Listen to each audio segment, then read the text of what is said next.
Okay, Tales from the Cassette is back. I think we're at episode number 7, if I'm counting right. I'm Jeff You Beach.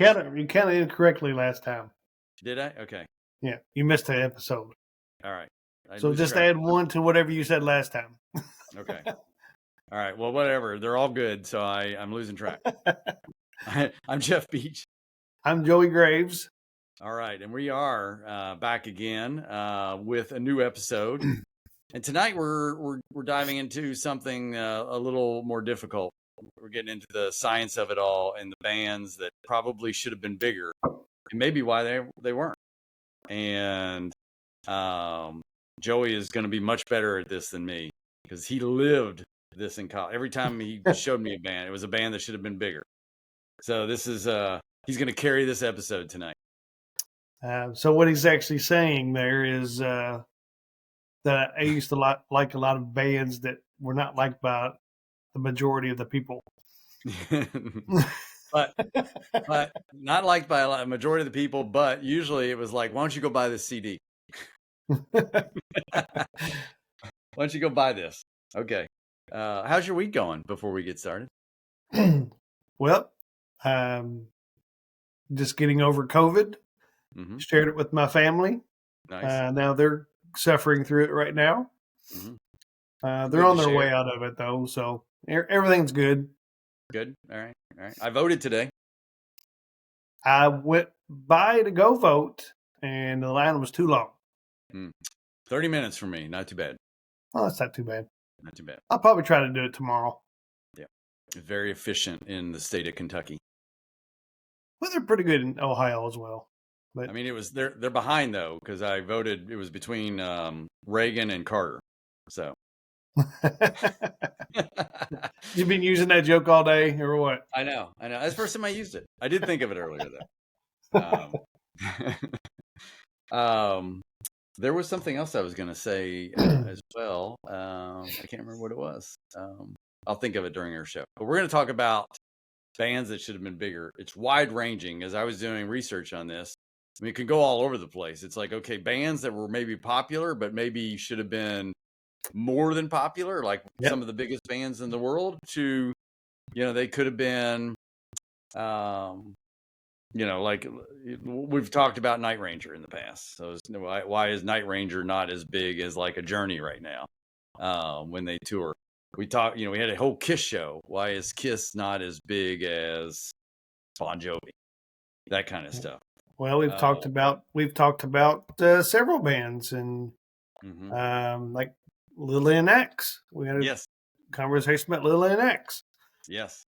I did not include them on my list because we'd already discussed them in the past. Well, I can't put them on my listening list in the near future because it messed up all my recommendations on Spotify. Now I get all these band names, and every time I see it, I'm like, oh, this is Joey's fault. Yeah. But think of the new stuff you'll discover that way, though. I know. I do have that band that you mentioned to me still on my to-do list. I haven't listened to them yet. So, all right. Well, let's get rolling. I'm going to let you go first because, as I mentioned, this is your sweet spot.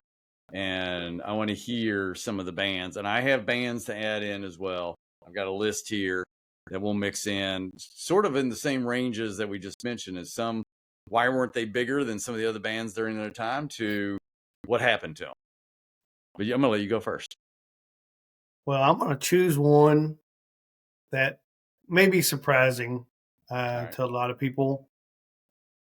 A lot of people may think they were a big band, but they really never were. And I wonder sometimes why they weren't bigger, because they are still producing almost 50 years later great music. And I'm going to go with Cheap Trick. Oh, that's a great band. They're still putting out really good music. Now, I will say that I've loved Cheap Trick for years, and a lot of their albums, there are some filler songs almost on every album, but when they're good, they're really good. Like some of their songs are just fantastic and so so catchy. Yeah. So I think Cheap Trick should be in the conversation of a band that should have been bigger. That's a great example in that when you think back, it's like, okay, how do you define that? I mean, they've been around a while and they had some big tours. Of course, their live album in the '70s got them on the map bigger. But it's even kind of like funny today when you like bands from that era and who's headlining and who's not. And I saw their name today because they're going to open up for Heart on their tour in the spring. And you're like, okay, well, why is Cheap Trick not open? I think I could go back 30 years to a concert where I saw in like a field where Cheap Trick was the opener for REO Speedwagon and somebody else. But they were the third bill. Yeah. I have seen them twice. Yep. Twice. Once in college in '88, when actually right after The Flame came out, 88, 89, something like that, at UT Martin. Okay. When I was at Murray State. And then I saw them open up for Foreigner in Nashville. With Kelly Hansen as a lead singer, of course, but right. I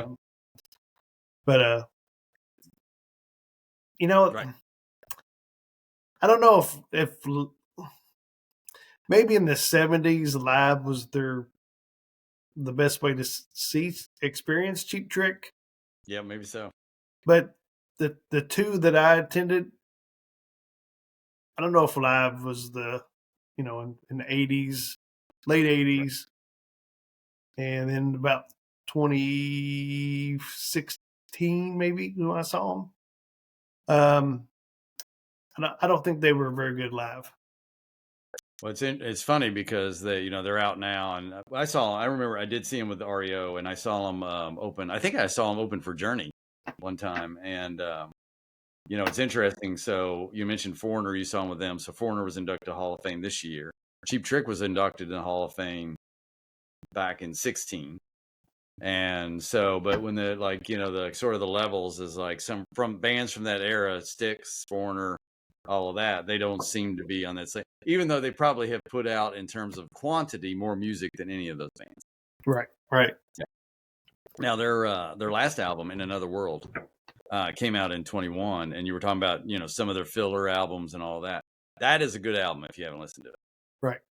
Well, I mean, I think every album of theirs, original album with original music, is fantastic.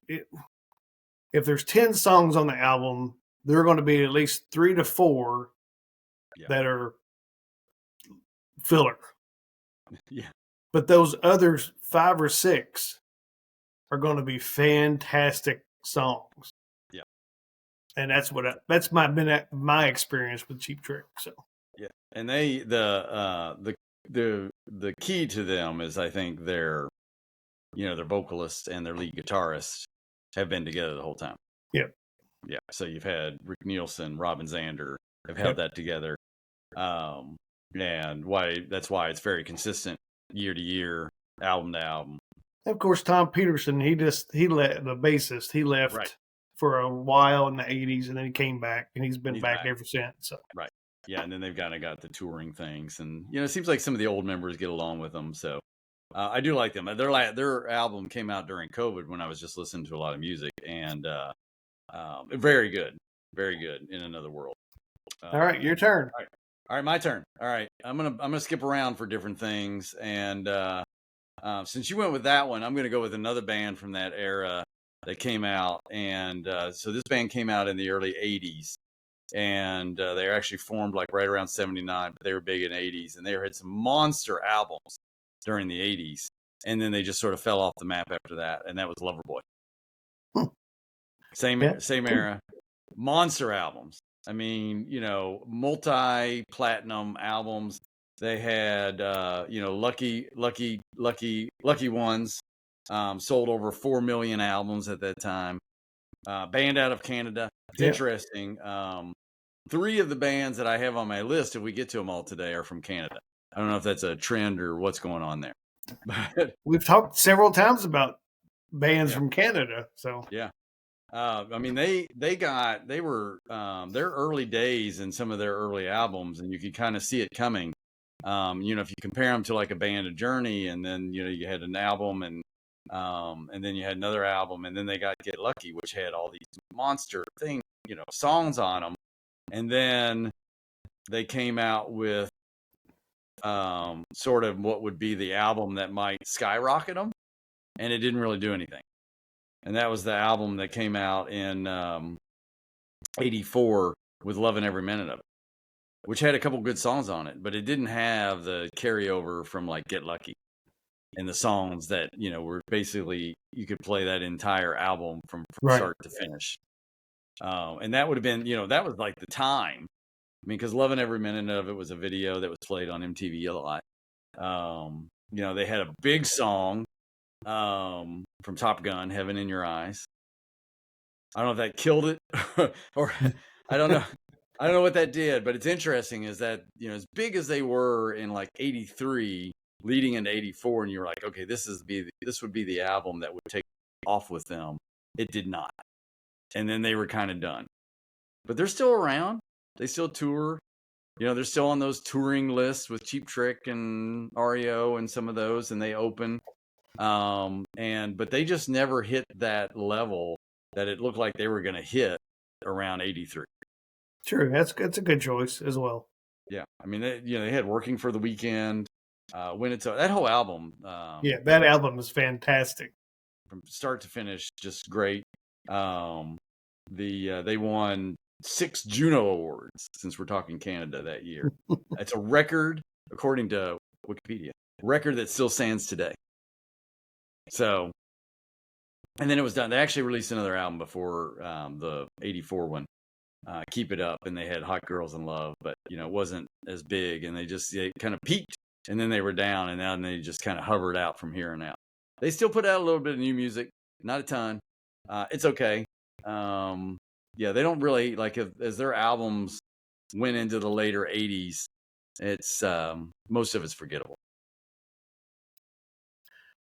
Well, again, you that first couple of albums are full of songs you've been honing for years and years, and that's what makes it on the albums. Yeah, and then they ran out. And then you get this pressure to go back into the studio to produce another hit album, and it just didn't come to you as easy as it did in the past. So that's my first one. Very good. All right, you're next. All right, man, I could go anywhere. I think a band with a lot of catchy songs, and it's somewhat, I guess it's in the maybe they came out in mid '90s, and they're still around today. Okay. Still releasing music today. All right. Collective Soul. Oh, I know nothing about Collective Soul. You're gonna have to. Oh, really? Yes. Have you really not listened to them at all? No. I know of them, and I probably, if I saw the song pop up, I'd be like, I know that, but I have never listened to their stuff on purpose. Oh man, you're missing out. I mean, really, truly, you are. Collective you have to listen to some Collective Soul. All right, what's their album that I need to look it up here? While you're talking, I'm looking it up. Let me see. Look at the list. There's a list. Yeah. What year were you? They got stuff going back to 94, 95. 93 was when they first came out. Yeah. Yeah. They got Hints, Allegations, and Things Left Unsaid, and then they did their self-titled album in 94. I really like Dosage. Okay. All right. I'll put that on my list, which is 99. But their primary songwriter, Ed Rowland, and the lead singer, every song is unique. it sounds different. It's produced differently. It's not cookie cutter. But every song that he touches is gold. So what genre would you say they are? well, this is going to come into play in some of my other choices. I think they're just rock and roll, just Rock and roll? not hard rock. They're not, maybe on a bit on the popish side of rock. Yeah. Okay. You hear the dog barking? I do. Yeah. We have dogs in the studio today. But really, they have the greatest greatest hits album. So take a listen to that. All right, I'll listen to that. That'd be a good one. Yeah, but Collective Soul, I think, deserves to be much larger than what they are. Okay. I've never listened to that one. I know the name. I recognize the name. And knowing you like I do, you will love Collective Soul. Collective. All right, I will listen to Collective Soul. All right. I'm gonna go with my next one, and you might have seen this if you saw my social media post this week. I actually listened to this the other day. It came up on a list somehow, but I listened to Alana Miles, and then so she came out right around the time that we were off in college, and for some reason, like a conversation popped in my head from the time when she came out, and we were thinking, this singer can be as big as Stevie Nicks. And that never happened. That never happened. I listened to her debut album this week, and I remember like conversation is like, okay, so she's got the voice, she got the looks, she had all this stuff, and they had this album that was just full. Again, there was really no filler on that debut album, and then of course Black Velvet was a monster song. Which was really, maybe the problem is that song was really different from what was on the rest of the album. But it won all kinds of awards, won a Grammy nomination for that. That song went to #1. It was just a monster album. And then everything after that just didn't measure up to anything close to what happened there. Guess where she's from? Where's she from? Did I miss that? Canada. Oh yeah, that's what I was saying. This was another Canada artist. Yeah, another Canadian. I don't know if it's connected or not. Why they ended up, but yeah, she was. She's still around too. She still does music and still releases things. And did you ever do any kind of research of what happened and why she didn't catch on? Was it infighting with the band? Was it drugs? What was it? No, none of that. There was none of that. It was kind of like a mystery. She was still releasing music, and the whole time from that time she released an album not far. So her debut was in '89. She did another album in '92. She did another album in '95. Another album in '97. And then it was, by then it was like realized, hey, none of that's going to take off. And then she took some breaks. But 89 to 92 is a long time. Well, the problem that when I was listening to her album, I'm trying to think according with this episode where we're going to talk about that. The thing that I felt, and we kind of covered this in some previous episodes, 89 to 92 grunge appeared. Right. And I think a lot of the artists felt that. And maybe that was it because, Black Velvet won Record of the Year or was nominated for Record of the Year in 1990. That was the most popular female video at that time. It won Best Rock Vocal at the Grammys. And then, and I think just around 90, it was the wrong music. So they come back with a follow-up, and it just didn't happen. I mean, they're in the whole history I read of her, nothing was like derailed it. Like a rock band gets derailed sometimes. It wasn't there. It wasn't there. So still produces music. I did not listen to, after I was doing the research, I want to go back and listen to some of the stuff that came out since then. But I did listen to the second album. I did read as I was doing it. So in '97, when she was trying to restart, and she put an album out called A Rival, she got, she went for the home run, got Desmond Child to help her write songs. So on that album, he helped write, and so yeah. So she's bounced around with record labels. Maybe that part was part of it, but yeah, never got big. Never became Stevie Nicks. I don't believe I've ever listened to that entire album. Oh, I'm sure we listened to it in the car. I'm sure we have. Yeah, one of those trips. All right, you're up. All right. So, for those who know me, I have a son named Emerson. Mm-hmm. And I actually named Emerson after the lead singer of this next band. The lead singer's name is Emerson Hart, and he is the lead singer of a band called Tonic. Tonic. Have I heard of Tonic? You should have heard of Tonic. So if you could only see when you close your, hang on. Okay. Tonic. I don't know if I know Tonic. Oh, Jeff, you're disappointing me here now. I got the artist here. If you could only see, that's the song. If you can only see is the bigger big song. Lemon Parade. Yeah, that appears to be the song. 96, that was their debut, right? This is pretty much a trio. Okay. Songwriting, again, it's just a rock band. But Emerson Hart is a fantastic songwriter.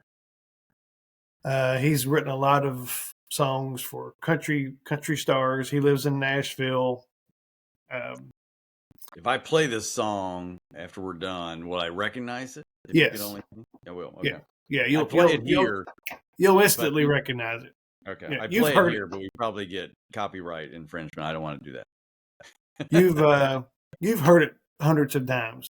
Okay. So Emerson Hart also released later on in his career, released some solo albums. Okay. And there's a song called Hallway. So anybody around our age, 50-ish, 55-ish, whatever, it's a song about growing up and walking down a hall full of photos. I mean, our generation, that's what our parents did. Put, photos of kids and people who have passed away and in the hallway. Down the hallway. And the song is called Hallway. Okay. And if you listen to this song, and if you don't start crying, you don't have a heart. All right. Hallway. It is a beautiful, beautiful song. Solo. When he was he was with Tonic or solo? And that's solo.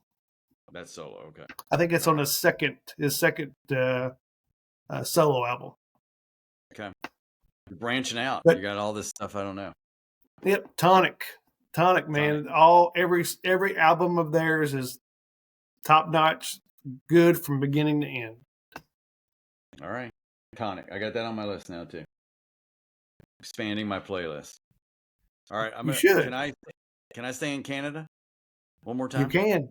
I have not gone to Canada yet, and I'm not going to. You're not going to? Okay. Well, then this won't be a band that you talk about. I know this is a band you like though. Honeymoon Suite. Honeymoon Suite. So rock band, another band that formed in the 80s. Had a lot of the same, music, sort of music style as a Night Ranger and some of the other bands that were forming around then, and had around 83, 84, had a big debut album, New Girl Now, and then right around the MTV they had Bad Attitude and Feel It Again. and that was top 40. They were showing up in soundtracks, and they were on the Miami Vice soundtrack. And then they just kind of disappeared. And they really didn't disappear. I think they sort of stayed somewhat popular in Canada, but they never expanded on their popularity south of the border. Bad Attitude is a fantastic song.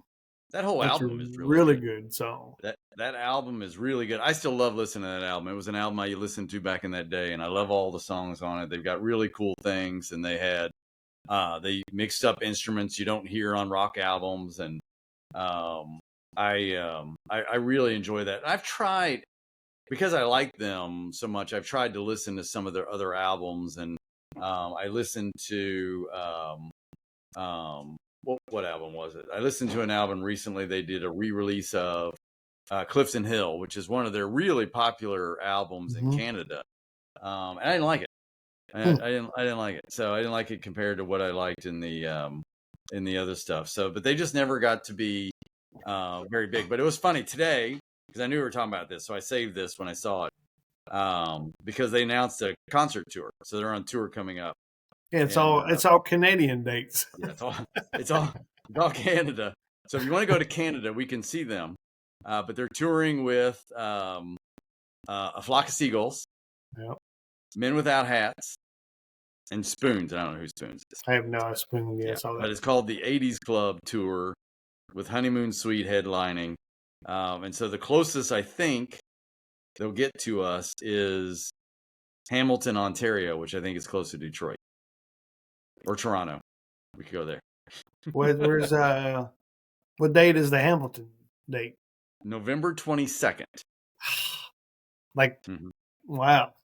Yeah. This is 3 weeks away. Yeah, it's not far. Yeah, they announced this came out today. So there's mine, Honeymoon Suite. Really good. That the album they came out in '84 with Bad Attitude and Feel It Again. Big Prize is the name of the album.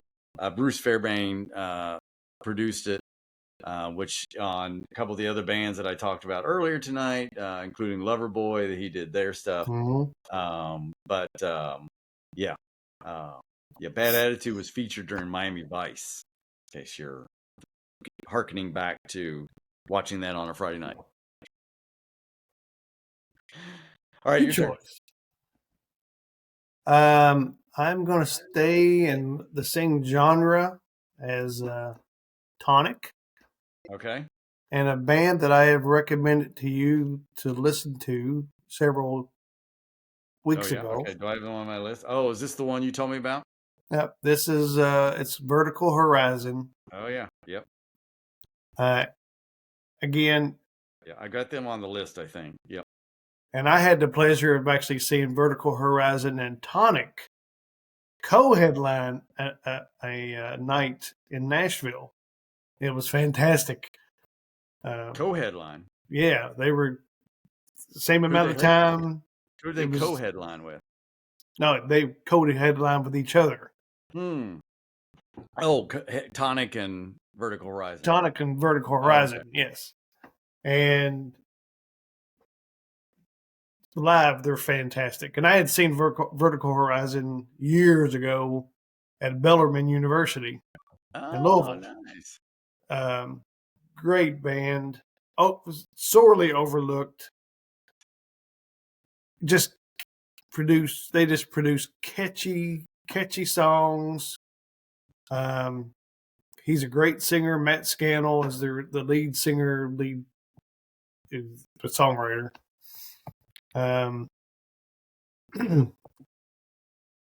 You've got a whole nother musical side to you. I'm just discovering as we do this. I'm not all about hair metal and hair band and all that. I like every single album, probably every single song they ever made up until their latest album. Not a fan. And it was in 2018, and it was called The Lost Mile, and there was like one song. It was almost every song they produced or have written are probably acoustically based. I mean, there's electric guitars and all that stuff, but there's songs that you could play on an acoustic guitar. And the Lost Mile, he seemed like he wanted to do an electronic album, and it was all keyboards and programming and all that. And actually, you're not a fan? No. Every album other than that. So much so that I followed Matt Scannell on Facebook, and he literally apologized for that album. Really? Yes. Okay. That he was going to do better the next time. So don't listen to that one. Of course, that was 6 years ago, and I'm still waiting for an album. So for the next one? Yeah. I'm going to let you go again because I know you. I got one that I just want to mention, but I'm going to let you keep going because I know you got a list. All right. I got some honorable mentions that I'll just cover off. We won't have to go deep into them. Hard rock band I really liked during the 80s that we didn't that didn't get big. Y&T. They're still out there. Yep. Y&T, I like them. Contagious. I love that album. Yeah, that came out when we were in college. Yep. Their stuff before that was really good though. And then a pop band that was big right in the mid 80s that maybe they didn't. I know a couple members I think had passed, but the Outfield. Oh yeah. Yeah, Outfield's big. Play Deep, monster album, just great album. So, all right, but I'm gonna let you go. All right, I'll do a couple honorable mentions as well. Okay, all right. We talked about Lillian Axe in the past. Mm-hmm. We've talked about Harem Scarum in the past. Yep. Another one would be King's X. I remember you liking this band. King's X. They got a little too hard for me later on. Yeah. I don't go real hard like Metallica, Megadeth. That's just too hard for me.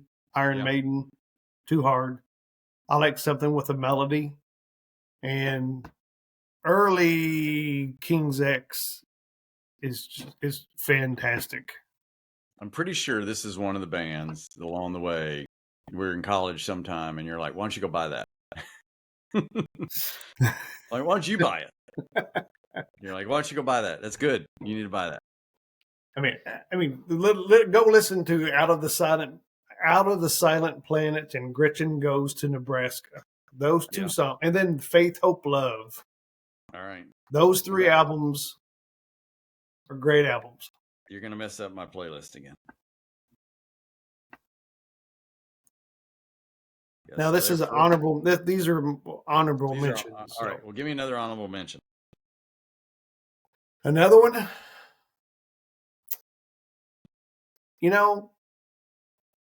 I think it's unfortunate that Winger was not a bigger band. Yeah.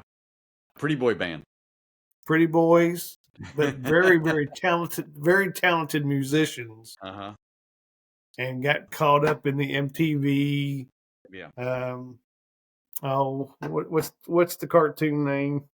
Beavis and Butthead. Beavis and Butthead, yes. Yeah. Yeah. They got made fun of on Beavis and Butthead. Oh, their first three albums are just classic. Every song. The album Pull, Pull. Mm-hmm. That is a good album, and it deserved to be a hit. Yeah, not only did the Beavis and Butthead, it's funny, I've mentioned in the past the MTV book I'm reading and going through that. And so the hair band section, Winger was in that and just talking about, they came out and then, other bands looked at them and go, are they really any good or are they just pretty? And Metallica made fun of them and then Beavis and Butthead made fun of them and then it was all Yeah, it's unfortunate, but they're talented musicians and they still play today. The original band members are still around and still playing together, still producing music. Still sound good too. They put out some new music recently. Like in the last 5 years, they put something out.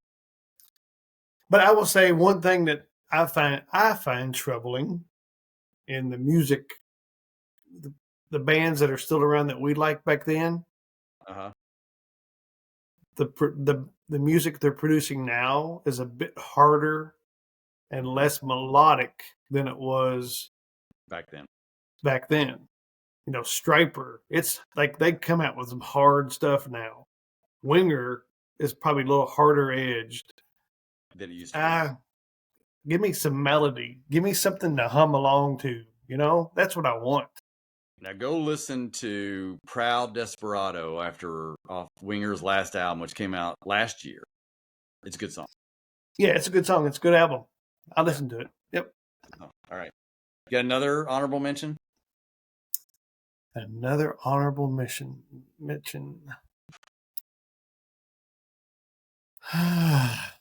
No, I got two. I wanted to save the last two for my. Floor is yours. All right. Are you surprised I haven't mentioned one band? Well, you've been all over tonight, so I've got all these. Not one band have you mentioned that I was like thinking you might mention. So now I'm lost. All right, this band I'm going to name now only produced 2 albums. I got dogs barking. This is what happens when you do it on Halloween. So this band only produced 2 albums. One, the first album was called Belly Button. Okay, that's not ringing a bell. The second album was called Spilt Milk. That's ringing a bell, but I'm still. So this band is a conglomeration. If the Beatles and Queen had a baby, it would be Jellyfish. Jellyfish, okay. Yes. Musicianship of this band. They wrote catchy tunes, things that you could hum along to, sing along with. I don't know this band at all. Man, you're missing out. I gotta add them to. They're from the late '80s. They only did 3 albums. Well, I only did 2 albums. Okay. 90 and 93. Oh yeah, because they did demos after that. I see. Yep. Yeah, and then really the drummer / singer Andy Sturmer, he kind of disappeared. Okay. He pulled like a Vinnie Vincent and just disappeared. Just gone. Yep. So talented. And he's made appearances on albums, like producing, and I think he's produces some Japanese band that is pretty big in Japan, but he writes songs for them. But this wasn't the group you were going to say, are you surprised I haven't mentioned them? Because I wouldn't have guessed that one. No. My number one you'll know it. Yeah. Did you just mention his name? Huh? Did you just mention Vinny? Is that what you were going to No. All right. Well, what's your number one? My number one, should be no surprise to you, is Enough's Enough. Yes. Enough's Enough. This is the group symbolic with you. Donnie V, who is the lead singer, songwriter, super talented guy. Again, very Beatle-esque. Mm-hmm. But he was quite troubled with drugs and some other issues, and unfortunately, they never caught on. I've actually met Donnie V several times. But he admits that he was. Stuff, it looked like. Do right? What? They're still doing a little bit of stuff, right? Kind of. Well, Donnie V is no longer with Enough's Enough. Oh, he's not. Okay. He came out with an album a few years ago called Beautiful Things. Donnie V, VIE. It's a great album. But Enough's Enough have produced some great material, and they deserve to be much, much bigger than what they ever were. They were on Howard Stern talked about them all the time. They were on Late Night with David Letterman a couple of times, but just never really caught on. And I think a lot of it, the story goes that, this big record executive Clive Davis, which you've probably heard of that name before, really liked Enough's Enough, and Donnie V was on drugs and said some ugly things about Clive Davis at a party, and that was pretty much the end of Enough's Enough. And then they bounced around to small labels, and then drugs just screwed them up. Really, they'd had a couple of deaths in their members, and just sad, really. But you think about a lot of times people who are brilliant, they have issues, whether it's emotional, mental, whatever. That's Donnie V. He's a genius when it comes to songwriting. Yep. But he has had some issues. Some issues. Yeah, I did not have another. Only thing I wanted to do, and I should probably have mentioned this one during this is kind of an honorable mention. I should have mentioned during our One Hit Wonders.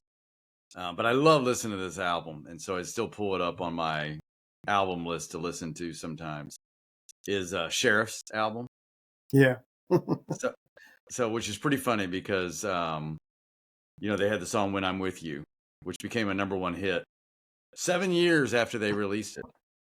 And by that time, they were already broken up and they hated each other. And so when the record label was like, hey, this song you did in 92 or in 82 is now a number one hit. Would you like to reform? They said no. But if you listen, they have their album, the only album they did, which is their self-titled album from 82, is a lot of fun. I think it's a great rock album. There's a lot of fun songs on that album, even without When I'm With You. It's funny. A lot of the members, went on to form Alias and some of that stuff. So you're familiar with the song More Than Words Can Say. And yeah, so it probably should have been my one hit wonders. But as I was looking at bands that should have been bigger, they could have been bigger. They had number one hit. But they were like 7 years broken up at that point.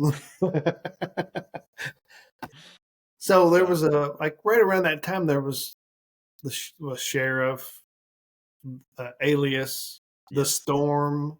And that was part of some of Journey's members at the time. Yep. It was all like Journey wannabe bands. And sometimes Journey members were in those bands. Yeah. There's lots of that going on. So yeah, well, that was good. Barry, do you have any more? Nope, that's it. That's all. I could probably. You could go talk on another 10 bands, but no, we're good. That's good. All right. Well, that's a good show. I got it all off my chest. I got it off my chest. Oh, good. I feel much better now. I knew you'd have some. You live in that. You always lived in that corner. It was always going to be it was always going to be on the rides home from college. It was always going to be, what are we listening to? Well, I never was one that, I never was a big fan of AC/DC. I never was a big fan of Led Zeppelin. It's funny, I'm a huge fan of them now, whereas in the past I was not. I've never was a big fan of Guns N' Roses. I've always liked the bands that should have been bigger. Should have been bigger. Right. Not the big bigger. All the bands that I like should have been bigger. Should have been bigger. Yeah, it's funny. It's like with some of those bands, and you're like, you want them to get the recognition. I enjoyed watching Foreigner being inducted to Hall of Fame. So, which is the only sad part of all of that is by the time they've done this, many of the members can't be there. 2 members have died. Right. Mick Jones has is it Parkinson's? Parkinson's. Yeah. And I mean, Lou Gramm was there. Lou Gramm does not have the same voice that he did. No. And so it was an entertaining induction, but it's like, okay, we'll do this like 5 years ago when the band could have performed together. They still perform, but most of the members are not. In fact, if Mick Jones isn't on stage, and he still tries to do it sometimes, and I know they're incorporating some of their members in some of the shows, but they most of the time, and they're still, I think, really good, but it's not the original band. But it was good to see them get their due, and you like to see some of the other bands from that era, like Styx, get their due someday. In that, maybe sometime. So, of all the bands that you listed that should have been bigger, who do you think people, if you had to choose one for people to go out and to discover, who would it be?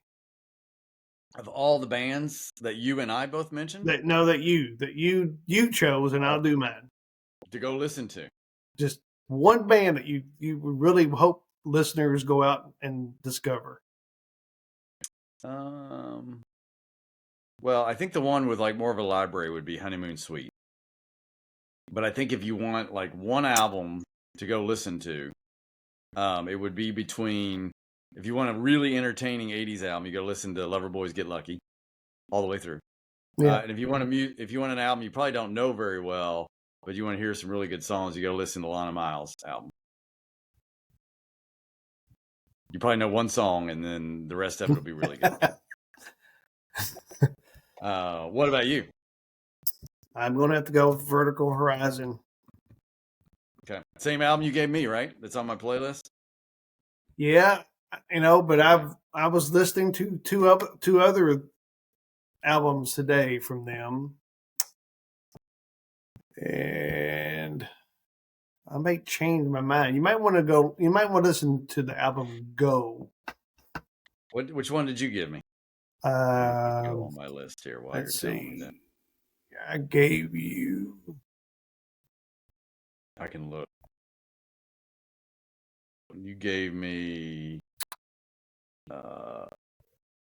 Echoes from the Underground.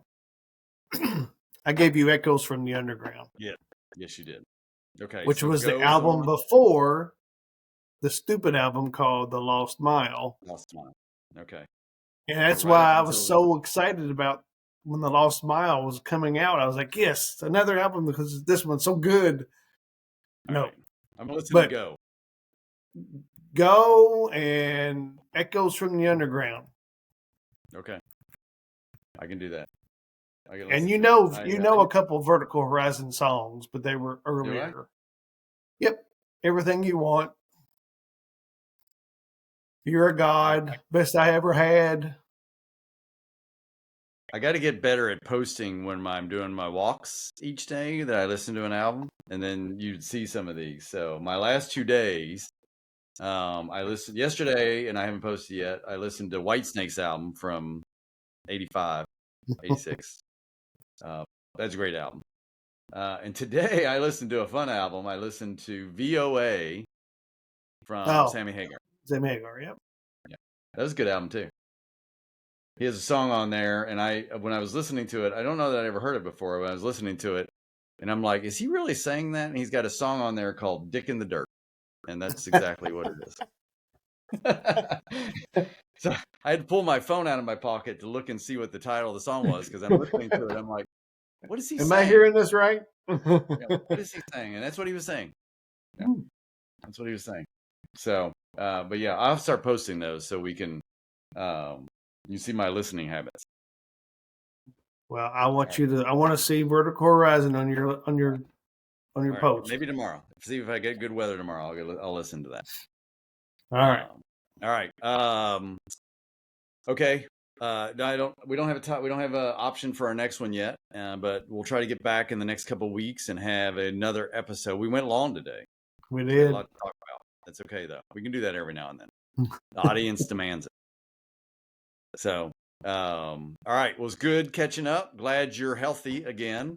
We had to delay this episode for those of you that were desperately waiting for the next one, as one half of our podcast lost his voice, and so we had to delay for a few days. But we are back and going strong. We're doing a Halloween night, which is why there was a lot of noise. So that's okay. Just a couple bourbons and some Halloween candy, and so we were thriving. All right, I'm Jeff Beach. I'm Joey Graves. Go and like our podcast on YouTube and Spotify, and we're on Instagram, and we're on X, Twitter, and we're on Facebook, and like and share and love everything. Subscribe on YouTube. And subscribe. When we get to 100, we're going to do some donations. Yes. That's right. 100 subscribers will give $100 donation each. I haven't looked this week. We're in the 30s. We're on our way. Come on, right. We can do it. We can do this. This is a good episode. Go out and discover this music. It's. Yeah. I think everything that we've talked about today is worthy of discovering. Worthy of discovering. All right. Good night. Good night, guys.